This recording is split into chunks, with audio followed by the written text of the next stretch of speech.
Welcome, everyone. I'm so glad to see at least a few of you, and thank you for coming out on, or staying in, as it were, on a lovely June evening. So I am here at the Hillside Club.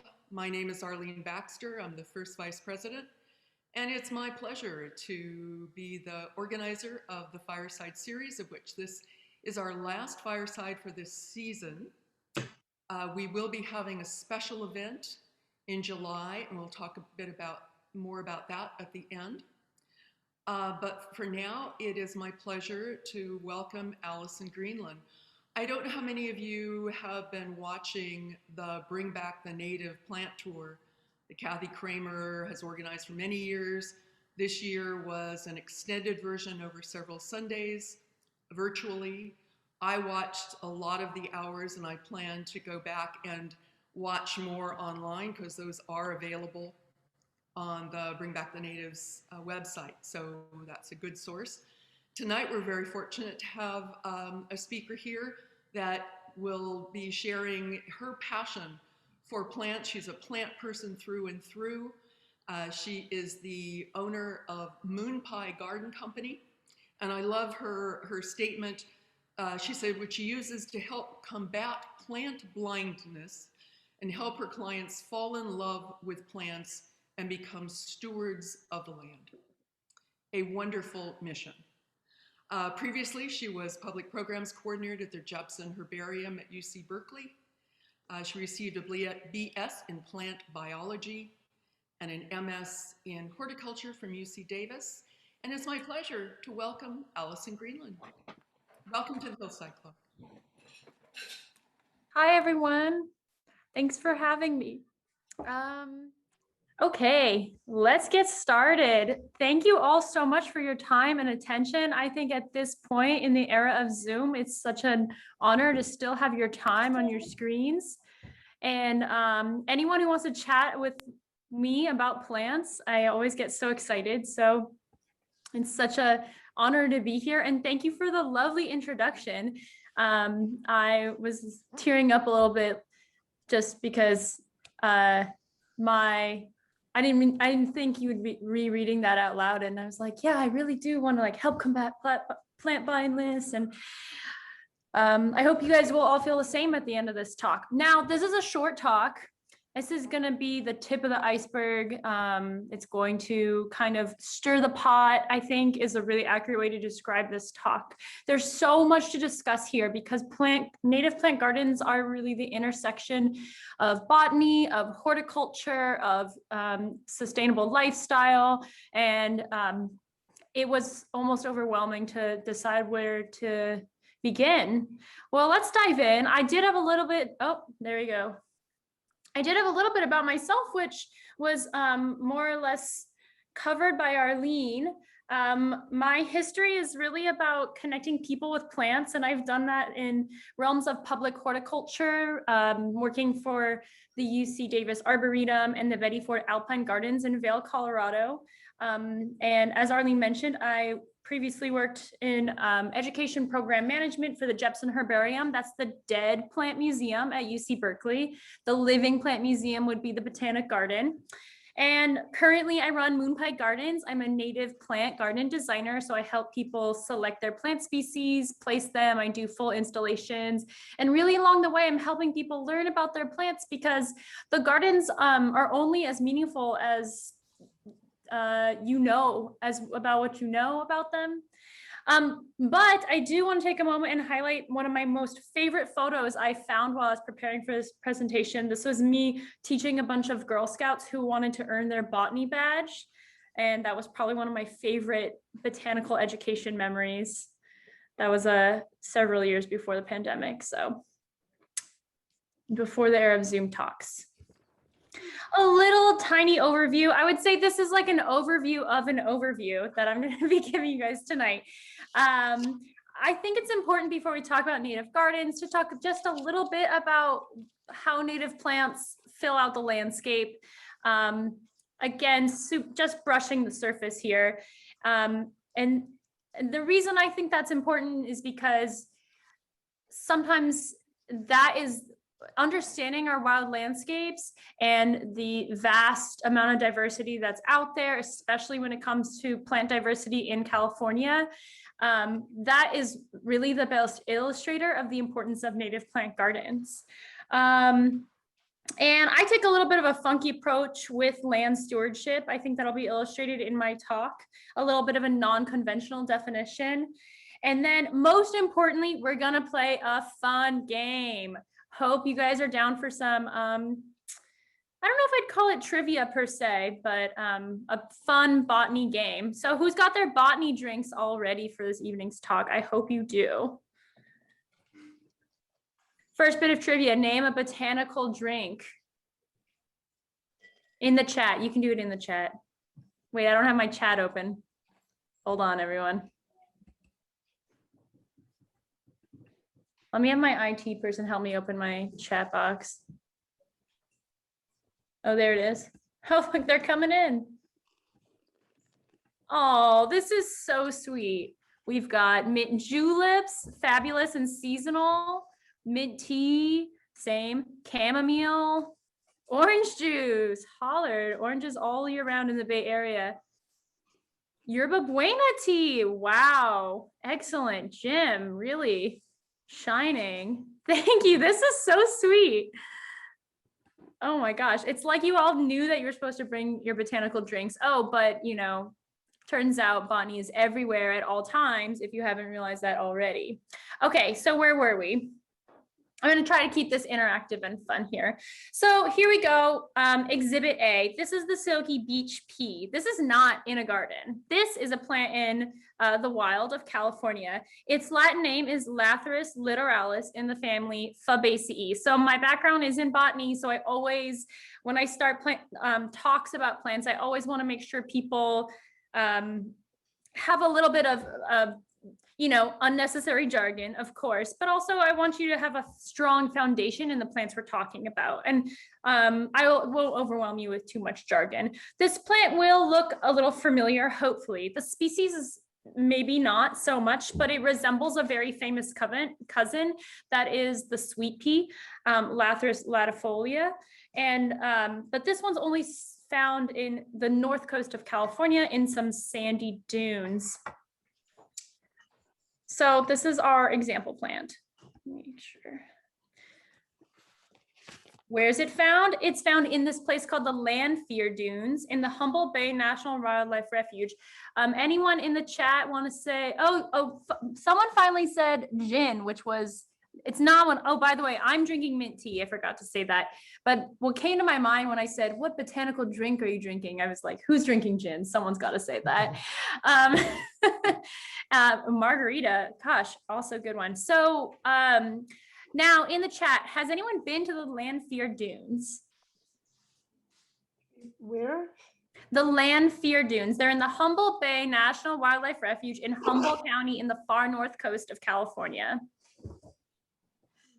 Oh, Jim has been. Excellent. Well, I chose the Landfire Dunes as an example of a plant habitat to talk about. Near Fort Bragg, not so much. I think it was near Arcata. Arcata would be your closest city. So it is the most, it was the, how you say, like pilot restoration project of a coastal dune plant community. So it's it was the nation's first attempt at restoring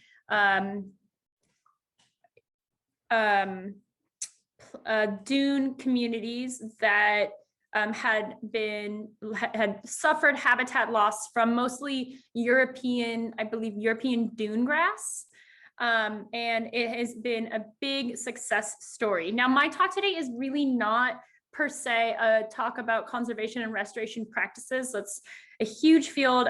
Maybe you've already had a talk on that, but it's important to note when we talk about our native gardens and the systems that they represent, just that how fragile these systems are and how much we need to lobby for them. So I was excited to show you this one. It has some awesome plants. I'm going to show you some more of them.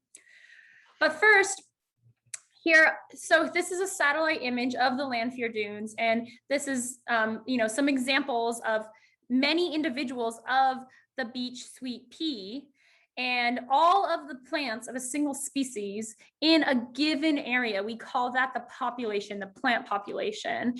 So that's a subject. The population can be subjective because it could be all of the individuals of the species in the dunes, but it could also be all of the individuals all over the coast of California, okay? I'm really building some context here.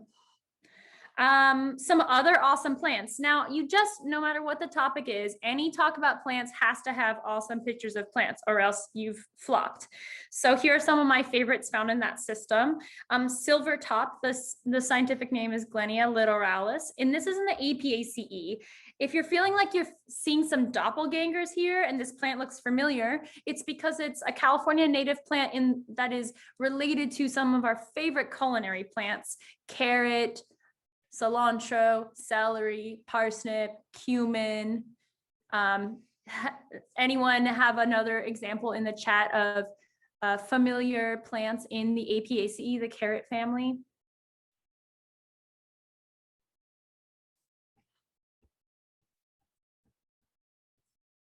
I think you probably can see by now.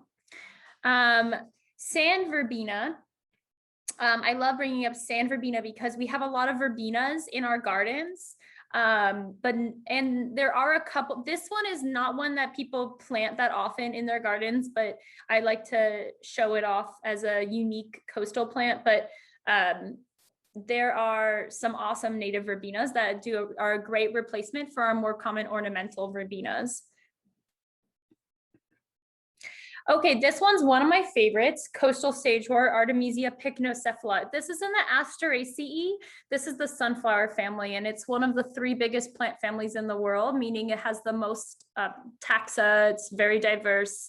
It's the other plant families, fun fact, the 3 biggest plant families in the world is the grass family, the Poaceae, the orchid family, Orchidaceae, and the sunflower family, Asteraceae.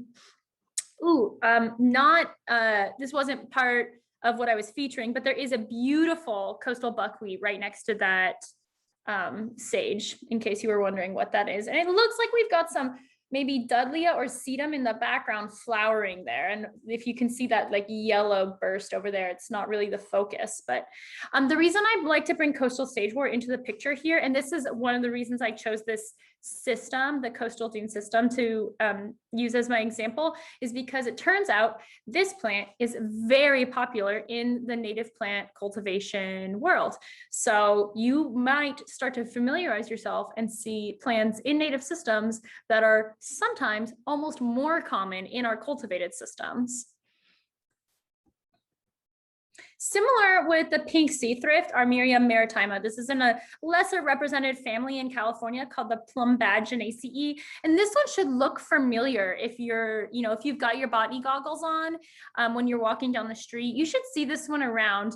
It's very coastal in California, but I swear I saw this one being sold at Home Depot last week, and Home Depot is not known for having a great selection of California native plants. So when you see a native plant there, it's a tried and true, what I call a bulletproof individual.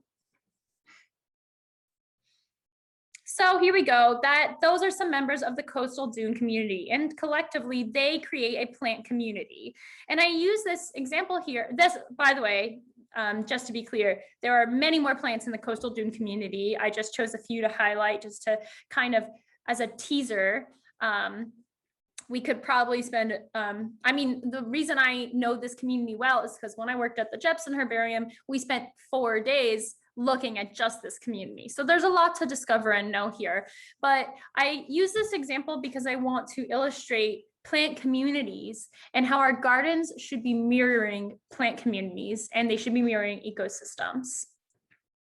Now, I don't want to mislead you here, because if you live in Berkeley or the surrounding Berkeley area, your garden is probably not specifically going to mirror a coastal dune community because you probably don't have that much sand in your soil. I chose this one because I thought it was special and exemplary, and I like to feature really exciting plants for you to see. But we're going to look at some other plants that are common in the chaparral and mixed chaparral communities of Alameda and Contra Costa counties, and that are all-stars in gardens. And of course, these plant communities, they form our landscapes and the foundation for thriving wildlife. This is my one token wildlife slide, because wildlife is often at the forefront of imagery associated with conservation of wildlands and natural resources. And you know, the running joke that I always use, that a great mentor once said to me was, you know, plants don't have eyes and cry, so they aren't as easy to preserve. And here we have, you know, the beautiful bobcat. This is, let me make sure I have the name right. The leafcutter bee, unique to this coastal dune system in the Landfire Dunes, and the white-tailed kite. Maybe some birders in the audience familiar with this bird. Anyone check this off their bird list? Let us know in the chat. Oh, I'm a little behind in the chat, by the way. For those of you who answered my little quiz on members of the carrot family, yes, Queen Anne's lace is in that family. It's a great garden plant, but it can be a terrible weed in certain places that receive a lot of precipitation, especially in the Pacific Northwest. Cow parsley, yes, or cow parsnip, yes. Celery, yes. Poison hemlock, yes. I know, so culinary and so toxic, that family. What a complex one. Okay, yeah. So Jim says, I know the white-tailed kite as the black-shouldered kite. That's, you know, that's usually where taxonomists would say their token line. That's why common names are complicated, but yeah, probably the same thing. Okay, where were we? So why do I show you all of this? It comes down to a very simple concept. We do protect what we know. Humans are so much more likely to protect plants, wildlife, natural systems, natural resources when they have a personal relationship with it. So as an outreach professional, both in my work with gardens and not in gardens, I always feel like the driving point is to help people put on their plant goggles and form a relationship with the plants around them. And when you plant a native garden, you are doing that. You become a steward of your land and a steward of your garden, and you have no idea how many other people are suddenly going to be forming a relationship with your plants as they walk by, and how much impact that can have. So don't take this lightly. This is like small steps with big impacts. What we teach each other passively, both actively and passively. Okay. So we're going to skip that one.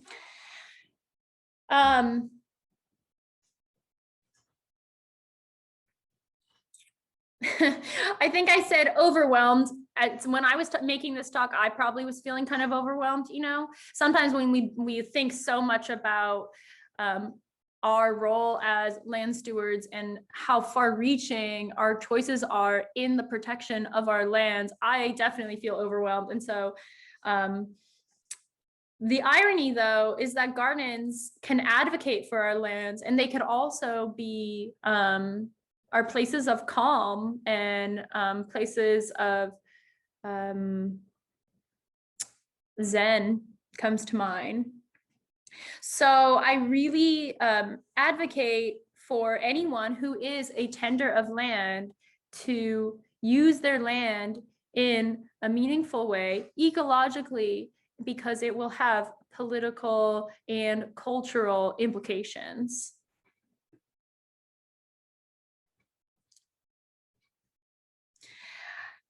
And furthermore, it's important to note that not making any choice is making a choice. And this is really zooming in on parcels of land, private land that people own, and their choices around how they own it.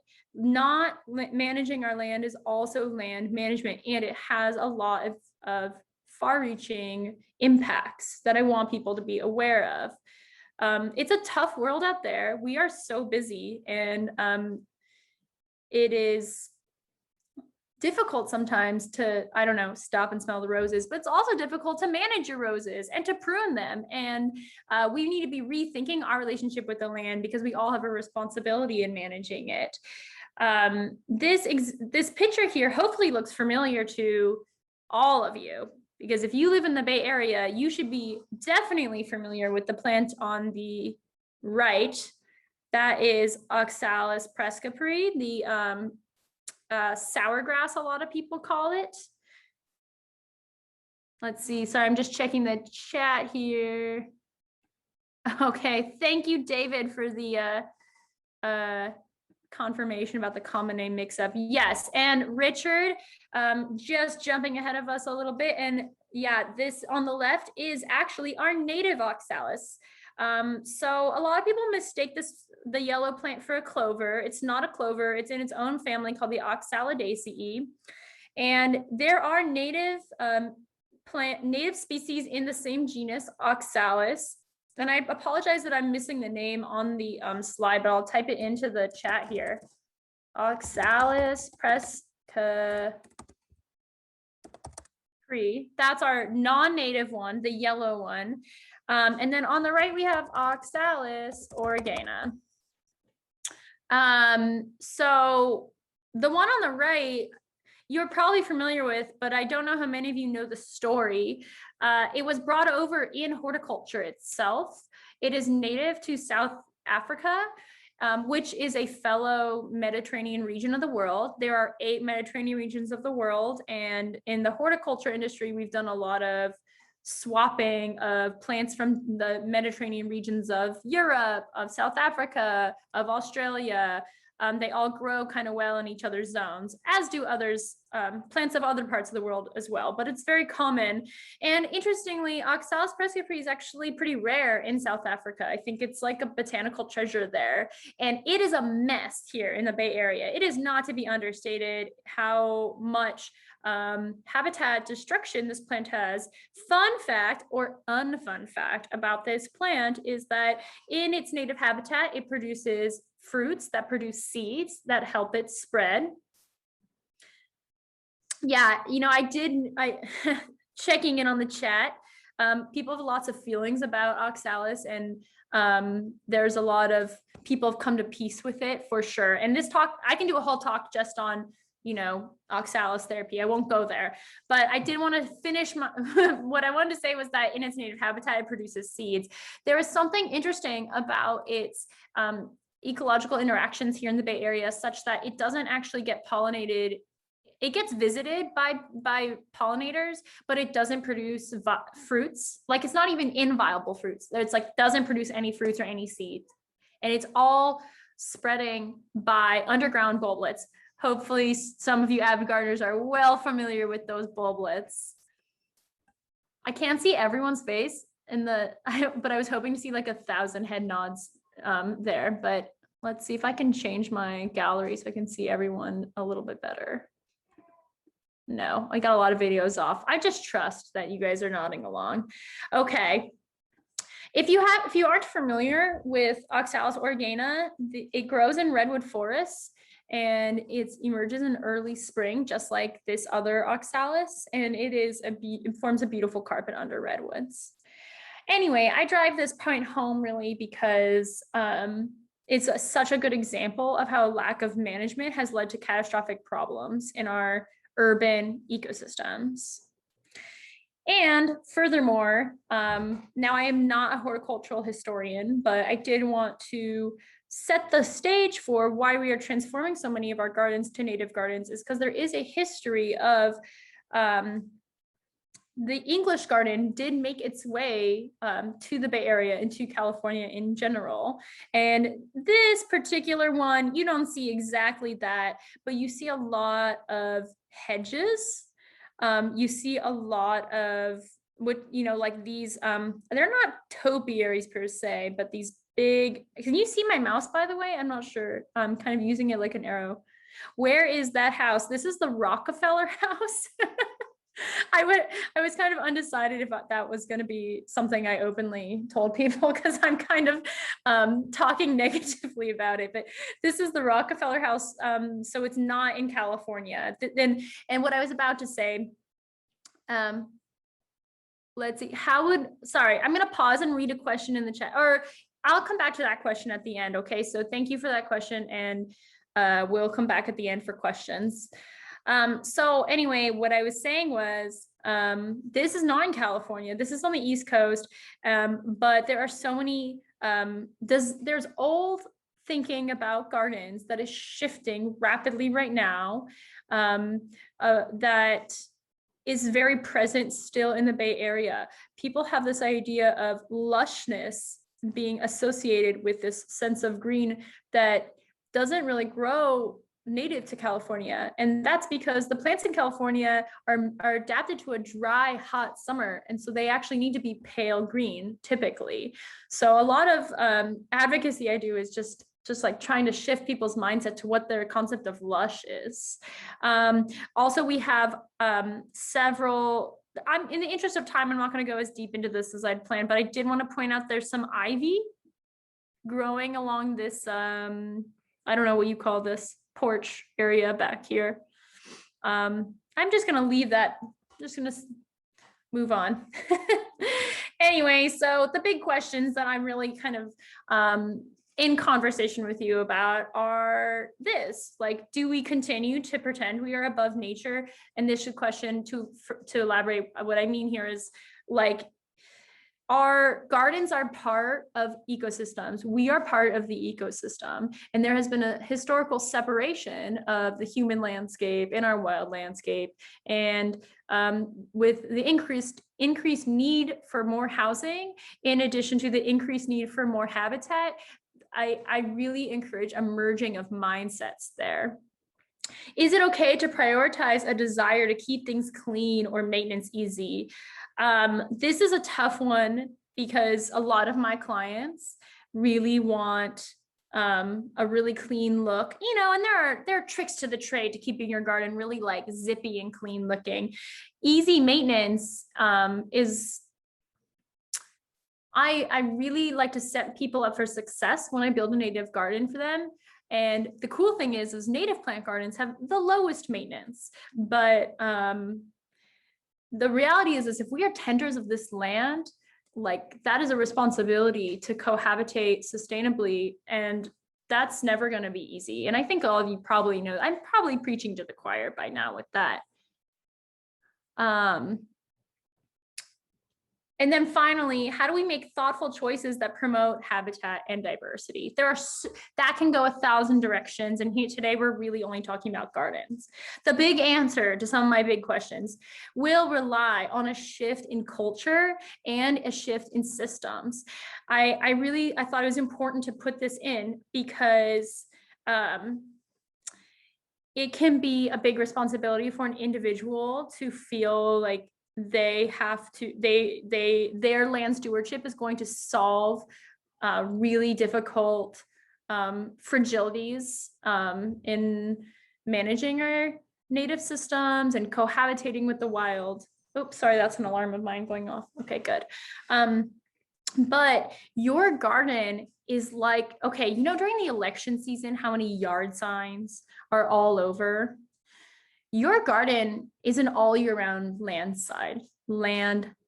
yard side sign, and it is sending a message, and it's a powerful message, and it may not be obvious at first, but that shift over time, that results in a cultural change, and that cultural change will influence systemic change in our governance and the way we regulate landscapes. And so I ask all of you to be individuals that are lobbying for a wilder garden, a wilder landscape. And the perks of that are endless. I could talk about them all day. The beauty speaks for itself. The plants really speak for themselves. But this graphic, I stole this from the training I took to become a qualified water efficient landscaper, sponsored by the parks, the water partnerships, the local county water partnerships. It's a great course, and this graphic pretty much speaks for itself. That when you have sustainable landscapes, your water use goes way down, and your like maintenance goes way down, because your plants are already used to maintaining themselves in these systems. This is a great graphic. I'm going to move on in the interest of time, but I wish I could really linger and talk about it more. Okay, now I'm going to get off my soapbox a little bit. We're going to have some fun and play a game here. And it's called Let's Play Choose Better. This is a really over-the-top English garden on your left. Not saying you see many mazes like this in the Bay Area, but I think you get the point. And then on the right, kind of a more forward-thinking California native garden.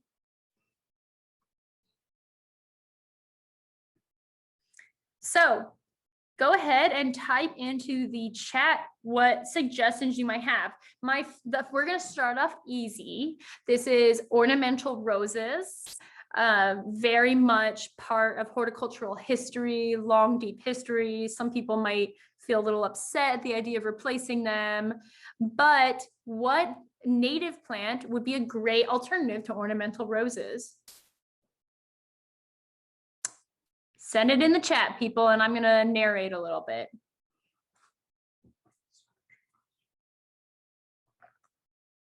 My IT expert to my right here just asked me if this is a trick question. And I'm going to go with no, but maybe. Yes, the answer, Mary, thank you. California native rose. It's as easy as that, people. We have native roses in California, and let's see those come into our gardens, because they are as beautiful and they have way more pollinator services than the ornamental roses, and take way less water and way less pruning. So there were some other suggestions. Oleander is actually not native to California. I know it seems like it is because it's all over alongside our freeways, but it's native to the Mediterranean region of Europe. California poppy, very great example, good suggestion. It's just very different than rose in the sense that it's an annual.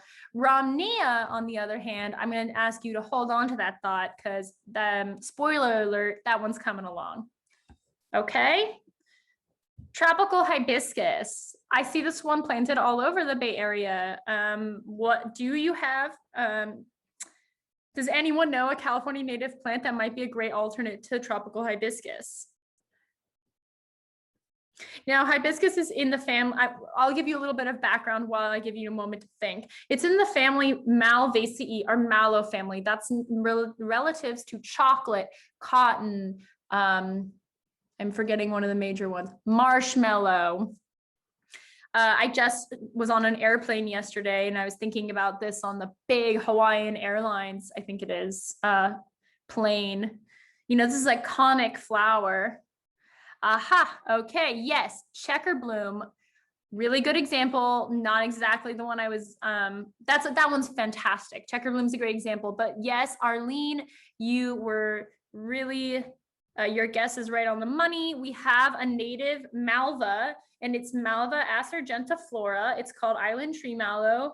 And just look at these two plants side by side. I mean, this native mallow is so similar looking to me to the tropical one, and it is easily available in our native plant nurseries, but for some reason, the tropical hibiscus is just so much more common in our mundane landscaping. Okay, and someone else said flannel bush.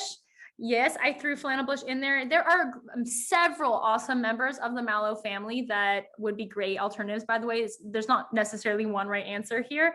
And California flannel bush is a fantastic plant, very low water needs, can be abrasive to some people's skin, so watch out for that.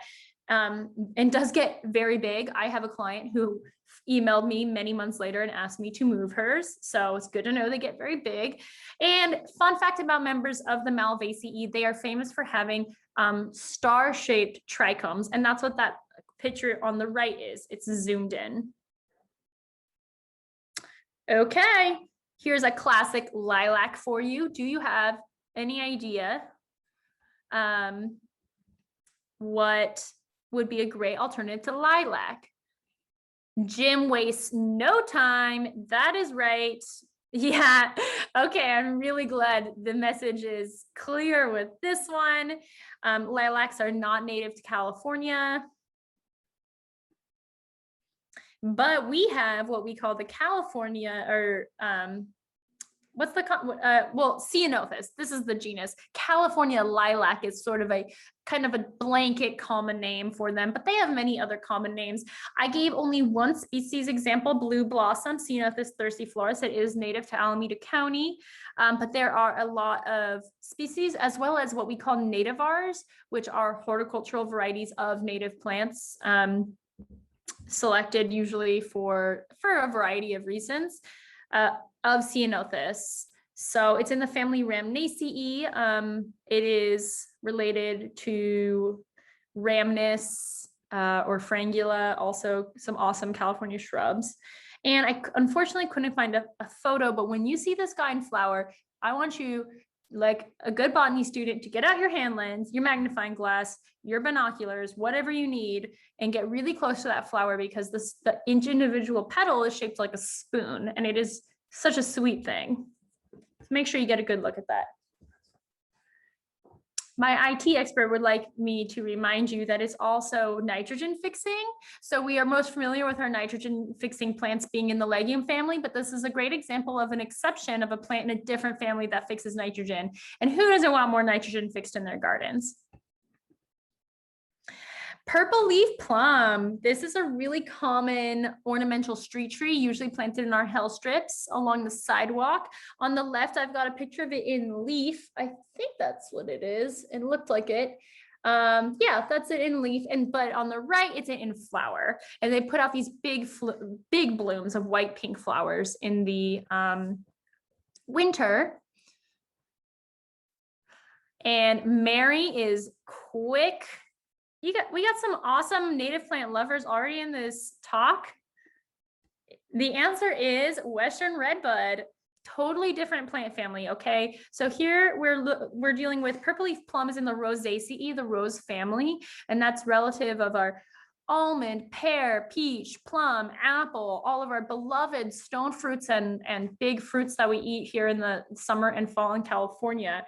But this is a legume. This is probably going too far, but I just feel the need to put it out there. Does not fix nitrogen, okay? But we love it for other reasons, for all the obvious reasons. It's just such a looker, am I right? I want to see more redbuds planted all over. If you're worried that you can't grow redbud, I want you to know that there are a slew of very happy, gigantic, healthy redbuds growing. Okay, it's like, what is that freeway? Is it the 588? I know my plants much better than I know my freeways, so I apologize. They're like underneath the freeway in Oakland. That's the point here. Okay, strawberry tree, Arbutus marina. Anyone have a guess? In the interest of time, I won't take too much longer.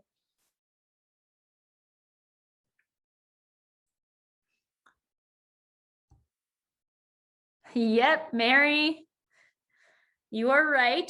Arctostaphylos or manzanita is what I would suggest instead of strawberry tree.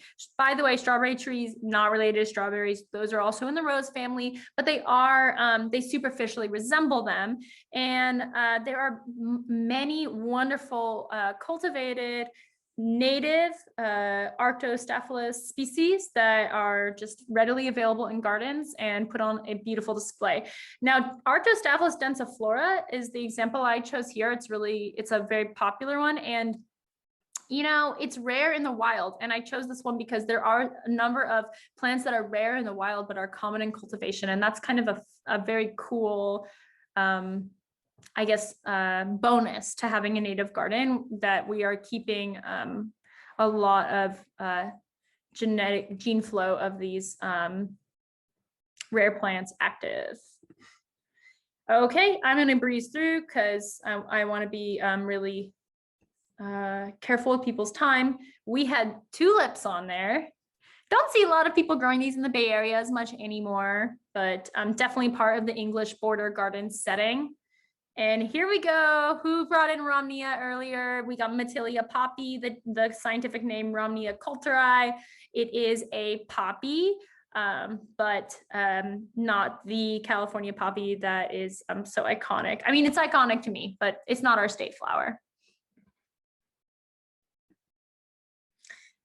Rhododendrons. Okay, this is my trick question, okay, because I was gonna say, oh, what's a native alternative to rhododendrons? Rhododendrons is the answer. It's just important to know that we have 3 native species of rhododendron in California, and those are available in native plant nurseries, and I highly suggest you plant those if you're interested in planting rhododendrons. They do take a lot of water though, so make sure you have maybe a site that is a good fit for them. Okay, so Arlene, I have a few more slides. I will skip, yeah, I'm gonna skip a few. I also am not, I will be careful.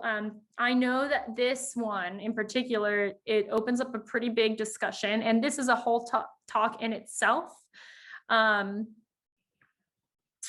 But this is, I couldn't host this talk without putting in my public service announcement about Asclepias or milkweeds. This is Asclepias tuberosa, our tropical milkweed, and people plant this for butterfly food, monarch food, right? But unfortunately, it causes some phenological mismatch. So it stays in, long story short, it stays in flower like all year round, and then the monarchs get confused and they hang out all year round and they suck on this delicious nectar and pollen from the tropical milkweed when they need to be moving on to Mexico. So we need to get them on their feet with the native milkweeds. There are lots of them. Here's 3 that do overlap in the Bay Area. I mostly plant Asclepias fascicularis, the narrow leaf, and Speciosa, the showy milkweed. I don't see Californica available in nurseries as often, although I'm sure it's around. Gosh, let's just pause and admire. These have amazing floral structure. Really get a good look at these flowers when you pass them by, okay, everyone? Okay, I'm gonna skip some of my stories of invasive plants in the interest of time. Obviously, I went a little above and beyond with my list here. No one likes talking about invasive plants anyway. It's so depressing. Just kidding. I literally talk about them every day. Now, in conclusion, everyone, and thank you so much for your time and your just, interest in native plant gardens. Here's just a few tips. When you consider your native plant garden, make sure you're thinking on ecosystem levels, but also considering how your hardscapes affect your property and your, of course, and as such, environmental conditions. Think native, of course, but think even more native. Think locally native. But this slide has even more information. I really wanted to make sure you got tips. Plant in the fall or winter. You can obviously plant all year round, but you take so much more water. Your success rates are way lower when you plant in the warm seasons. Larger landscaping companies, it's important for their business to be planting all year round. Since I operate such a plant focused operation, I pretty much only plant with my clients in fall and winter unless they have some like way of convincing me. So I want to set people up for success. Make sure you're choosing healthy plant stock, that roots are not circling in the pot. If they're circling in the pot, make sure you score them with a pruners and rip them up before you put them in the ground. Sometimes the plants will get confused and think they're still in a pot in the ground, and then the roots don't take up water very well. It's a mess. So that's something we have less control over because sometimes the nurseries just have what they have, but it's really something to look for. Check your nursery availability first. That's like the equivalent of making sure you're buying, buying produce from the farmer's market instead of Safeway, basically. Do not amend your soils. This is the number one question my clients always have, or the number one misconception I have anecdotally observed is that people think that you need to amend your soil. They think clay soils of the East Bay lowlands needs fixing, that it's like not good soil. No, it's just clay soil. So choose plants that can tolerate clay soils. I cannot drill this one enough. The only plants that need amendments are vegetables and fruit trees, generally. Don't overwater in the summer. You'll kill your ceanothus.